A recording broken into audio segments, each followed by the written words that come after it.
Welcome to another episode of MNPR Soundcheck. We are today with Don Martin. Hi, man. You good? Yeah, man. It's a pleasure good. to meet you. Thank you for Pleasure. being here. Let's talk about gear. Okay. What would you like to know first? Let's This guitar. talk about this guitar. It's beautiful. I got this guitar for maybe £300. It's a vintage brand. Man. It was a Peter Green lemon drop, like distorted, Okay. like distressed. Yes. And I always loved it. It was always a great player, but I didn't like the look of it. It looked too like fake and weird, you know. So I stripped it completely bare, and I dyed it green. It needs a bit of work. It was a Peter Green. Now it's Peter Green lemon drop. Yeah, Now it's a it green? was like based on Peter Green's 59. Yeah. And I've done a lot of work to it myself. It's got house of tone pickups, which I use for all my guitars, and you'll hear why if you stick around for the gig, because they just sound phenomenal, you know.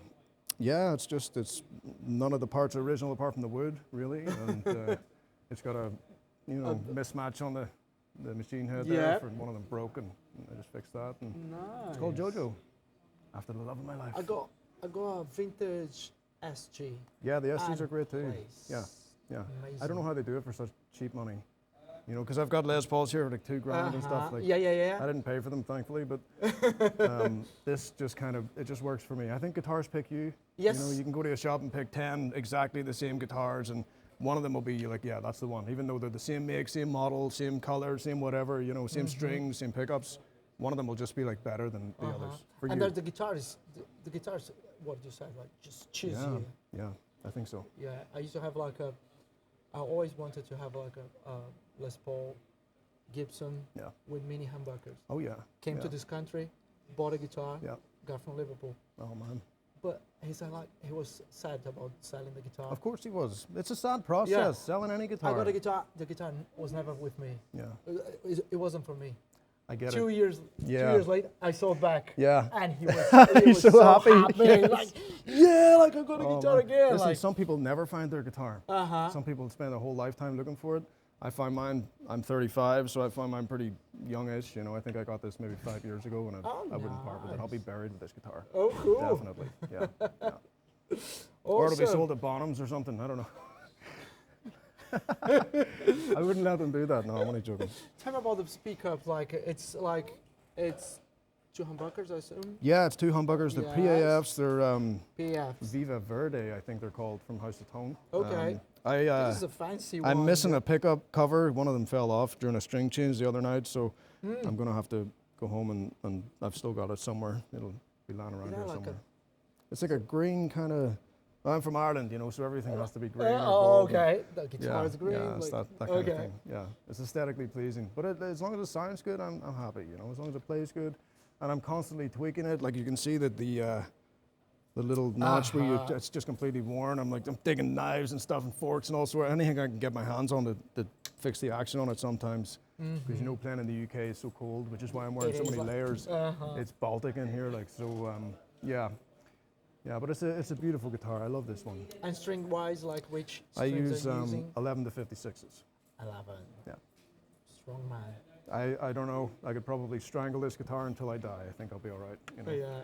Although they work on this guitar, but I put them on some others and it doesn't seem to fit, you know. So yeah, but they work for this. It keeps it together, keeps it in tune. Easy to play, not too much strain on it, you know. And yeah, it works for me. Cool. Yeah. I would love. I started playing 13s to 56s because I never played electric. 13. I always played acoustic, and the acoustic was always. Like I didn't always know. secret. Like nobody told me. This is like, you know, before the internet and all. I didn't have internet for a long time, and before anybody told me like, oh, you got to change to like lighter strings for electric so you can play it better. So I was just playing electric like I thought it was an acoustic, you know, for a long time. I was like, why is it so hard I can't even bend a string, and I'm like, oh, it's like, why is it so difficult, you know? So taking it down to like 11 to 15 to 18 was definitely a game changer for me. Yeah. Nice, cool. This is your number one. This is my number one. Yeah? Yeah. What do you have like more in the I got a 339 right here 339? Nice. that may or may not be in tune. We'll see. This has 12s to 60s on it, gear strings. 12. And it's in D tuning, or maybe D flat. I can't actually remember.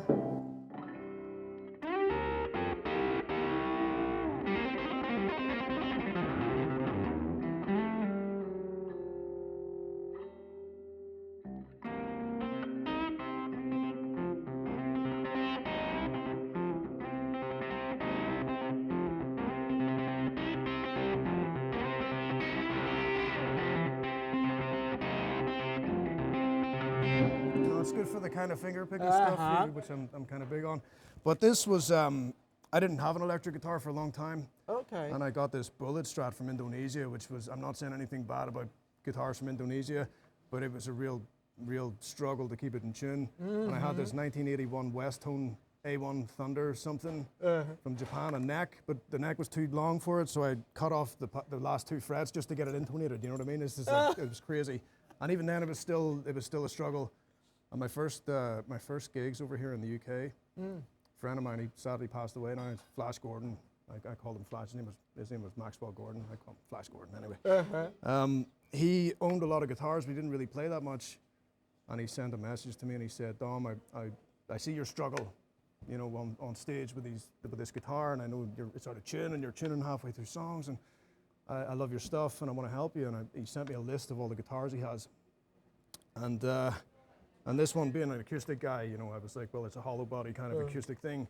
And I was like, well, I'll tell you what, I'll borrow it off you, and if I ever make any money in this business, I'll pay you what you paid for it at least, or, you know, a bit extra or whatever for the help. Yeah. Sadly, he passed away before I could do that. But he was a great guy to do something like that for a complete stranger. You know, I miss him. I think about him all the time, and I worry about bringing this out on the road in case it goes missing. But hey, you know, he would want me to play the bloody thing. He wouldn't want it sitting in some corner, you know. So and that's the one. I think he'll be happy. Like I think so.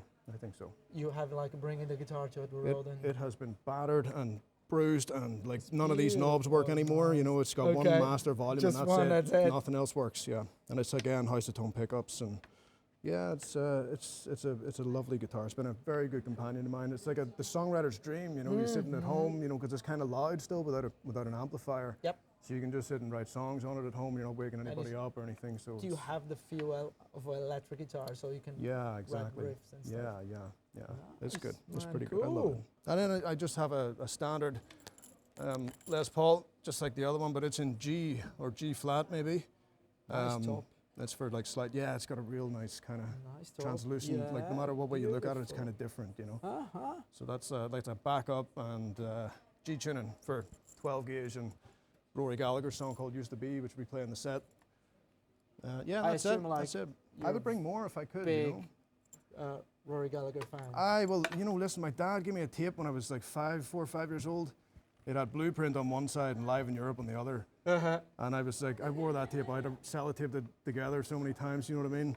I owe Rory so much, and like, my dad giving me that tape set the bar so high for guitar players that whenever I tried to listen to anybody else, I was like, it's just not as good. It took me years and years to get over that kind of, okay, we need to broaden our horizons a little bit here, you know, and you get the comparisons with Rory, and people are like, oh, he's just trying to be Rory, and listen, I've never wanted that comparison. I feel I owe him so much, so I always play a song of his in the set, and the way I look at it is, there's loads of people I don't want to be compared to, so being compared to Rory is like, I'll take it. Yeah. But that's it for guitars. Lovely. Let's run through these pedal boards. All right. Crybaby Wah. Crybaby. I have no idea where I got it from. I never used one before this set. But we're doing an encore at the end with Blue Nation, who are on this tour, co-headline tour with us, and they wanted to play White Room, and I was like, well, White Room has a wah-wah pedal on it, so I had this pedal for years and I never used it, so yeah, that's opened up a couple of possibilities for me. Before that, there's a wireless, which is that relay, the G1 G10S thing. It works sometimes it doesn't. I don't know. You know, I think it's a good bit of kit. Going through that, we have the tuner. You know, the red box. The red box. I don't know what it is. I have no idea what it is. I just know the sound it makes when it kills people, you know. From that into... But is it a drive or like... I think it's a slight drive. Okay. You couldn't do metal with it or anything. It's more like a bluesy type of... I don't know, man. Yeah, I have no idea. I don't know. It was made for me by somebody else. It's the red magic. Yeah. I don't know where the hell it came from. And it goes into a Joe Bonamassa fuzz face, which I had another pedal which was made for me, and it was just a blue box. And it was a fuzz face treble boost type thing, and it broke, and I was like, oh, well, I need a fuzz to replace that. So it's not even like, it doesn't do a fuzz thing for me. It just takes the volume down. Like if I turn that off and play the guitar with everything else on, it's like, wow, you know, but with that on, it just kind of tames everything, which is weird, but I Nice. don't know how it does that. But it goes into a what's it called? That is the brownish. It's the brown brownish. box, it's the brown box. brownish. It's like a Clon Centaur thing. Okay. It's made by Wampler, I know that much. I'll put my money. There was like a kind of like a Yeah, it's like a Clon. Morning Glory. Could be. I Ish. have no idea. I have no idea. Things are rubbed off on it and stuff, so No, I don't know. But anyway, So that's it for with the drive. oh no, actually that goes into a Rory Gallagher Hawk pedal made by Flynn Amps in Scotland. And it was given to me. It was the first pedal I ever got. It was given to me the same guy that gave me the 339 gave me that pedal. And that set, because I never used pedals before, before that set me off on this absolute nightmare of chasing pedals and tones and things I know nothing about. So I'm not trying to kid anybody by, saying that I know what I'm talking about. I don't. I have no idea. So that's it for the front end of the amp. It goes into a splitter then, which splits the signal to 2 amps. The guys with the in-ears, the reason behind 2 amps is the guys with the in-ears, the bass player Ben Graham, Charlie Hannon on drums, they want a clean, no nonsense, just dry signal in their in-ears. So that's for them. Oh, that's the reason that you're. Yeah. Plus Okay. it sounds great too. Like I'm not going to deny it. It like, sounds much looks better. Like really cool. Yeah, and I used to use the 410 DeVille, but it blew up the other night. So I went to Sam's Music in Chester, and he sold me a Supersonic 22, which is phenomenal. But I have it going into sounding the. really cool. Oh no, it's lovely. But I have it going into the 410 speakers. So yeah, a bit more. And it's all Nico speakers, so they're lovely. And that's it for amps. This is this is Neil's from Blue Nation, so I'm not using that. Yeah. So you're using in mono, like Yes. there's two sounds, but it's mono. Yeah, that's the one. That's the one. Lovely. Effects loop wise, there's a marine layer reverb from Fender and a Big Sky and a tremolo from Supro. Tremolo. And that's it, man. Yeah. That's great, man. After saying all that, I'm like, geez, you got too much stuff, man. You got rid of some of this stuff. You don't need it. Like, I really don't need it. We don't need, but we always want. Yeah. I've had this same setup for maybe 5 years now, and I haven't changed it apart from when the fuzz thing died. I got the replacement for that. But apart from that, I haven't changed anything for years because I've got it. That's what, I don't need to look for anything else. That'll do. That's enough. Yeah. That'll do me. I envy you, like, because I'm changing my pedal board like every You 2 gotta months, just, like, yeah. I'm happy with what I've got, man. Lovely. I don't need anything else, Man, thank you so much for having us. Thank you. I appreciate it, Cool, man. man. Thank For you. your time. Thank you. This is another episode of MNPR, and we'll see you on the next episode. Bye. Bye.